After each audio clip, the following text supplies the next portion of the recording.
Salut tout le monde, c'est Kilox et aujourd'hui on se retrouve pour un unboxing. Donc l'unboxing de ma nouvelle alimentation, excusez-moi pour le bruit. Donc la Corsair VS 650.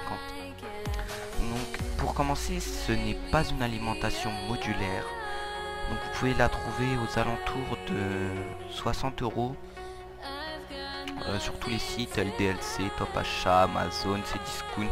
Voilà, donc je fais de la pub pour personne, je les ai à peu près tous cités, Rue du Commerce, tout ce que vous voulez, Prince Ministère, tout ce que vous voulez, aux environs de 60 euros. Il y a donc elle a un ventilateur de 120 mm.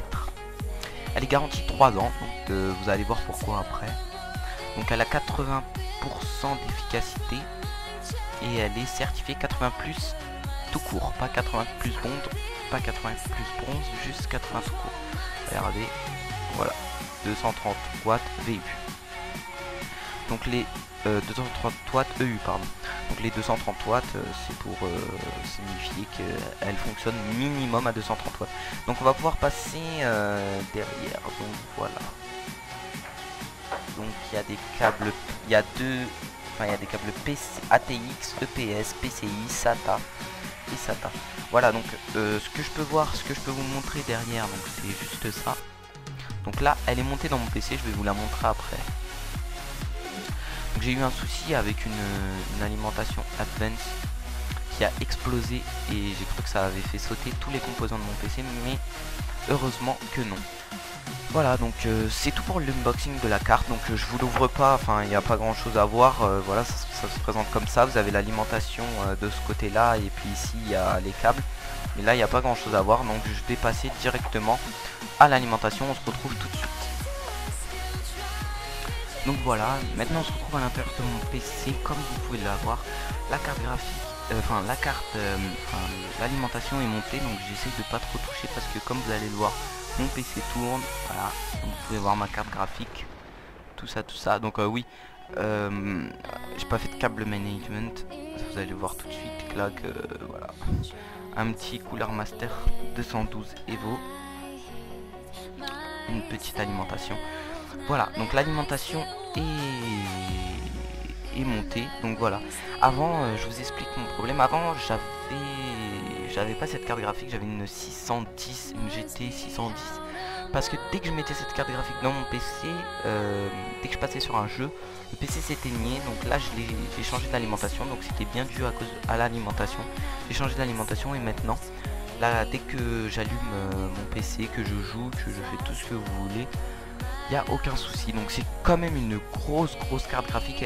Enfin, mon PC peut prendre une méga carte graphique, parce que vous voyez il y a encore plein d'espace derrière, mais c'est une grosse carte graphique. Et mon PC aussi demande beaucoup d'alimentation, parce que vous allez les compter avec moi, les ventilos. Donc déjà il y a les deux ventilos de la carte graphique, on va dire que ça ne compte pas, ça compte pour un.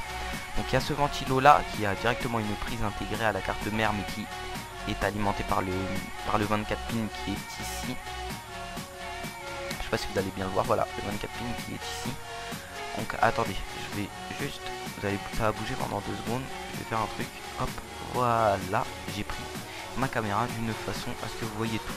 Voilà, donc ici il y a un ventilateur Zalman de 12 volts. Ici, donc, je sais pas si vous allez pouvoir le voir, il y a un ventilateur rétroéclairé Zalman. Ici un ventilateur Zalman. Ici un ventilateur. Et ici, je sais pas si vous allez pouvoir le voir, un ventilateur. Donc ça fait 1, 2, 3, 4, 5, 6. Sans compter la carte graphique. Donc avec 6 ventilateurs, mon PC ne marchait pas du tonnerre de feu. Il faisait ses caprices. Donc voilà, donc c'est tout pour l'alimentation. Donc une très bonne alimentation que je vous conseille, qui n'est pas modulaire, donc qui est certifié 80 plus. Donc oui, je vous en ai pas parlé, mais la certification 80 plus signifie que l'alimentation marche à plus de 80% de sa capacité. Donc là, si vous préférez, il y a écrit 80 volts, il y a écrit 650 watts. Ça veut dire qu'elle fonctionne à 80% des 650 minimum. Donc voilà, donc c'est tout. Et il y a marqué que sur la boîte elle fonctionne minimum AA. Au plus bas c'est 230 volts. C'est normal, donc voilà. Donc je vous remercie d'avoir regardé la vidéo, lâchez un like, abonnez-vous, commentaire. Donc excusez-moi, j'ai tapé dans le micro, j'accepte tous les commentaires, qu'ils soient mauvais, bons, tout ça. C'est le début de ma nouvelle chaîne, donc j'avais une chaîne avec 1000 abos avant, donc voilà, donc là je fais ma nouvelle chaîne. Voilà, vous pouvez voir mon PC aussi, hein, j'en profitais vite fait pour en parler. Donc là c'est une MSI 600... Attendez, j'ai des bêtises, 560 Ti Twin Force 2, un Cooler Master 212 Evo qui cache un Phenom 4 de 3,4 GHz qui a 2 cœurs et qui peut en avoir 4, on peut les quadrupler. Donc des ventilos, la carte mère, donc son nom est écrit juste là, mais on ne la voit pas. Attendez, je vais essayer de faire à ce qu'on la voit. Je connais plus le nom de ma carte mère très bien, bon c'est pas quelque chose de très important. Donc voilà, des barrettes de marge, des barrettes de RAM pardon, j'ai 6 Go de RAM qui sont ici, donc voilà vous pouvez les voir. Donc j'essaye de pas trop toucher le PC. Un lecteur CD qui est ici et un disque dur de PC portable de presque 500 Go je crois, je ne sais plus. Voilà, donc je vous remercie d'avoir regardé la vidéo, je vous fais une dernière vue sur l'alimentation et je vous dis à plus tout le monde, bye bye, c'était Kilox.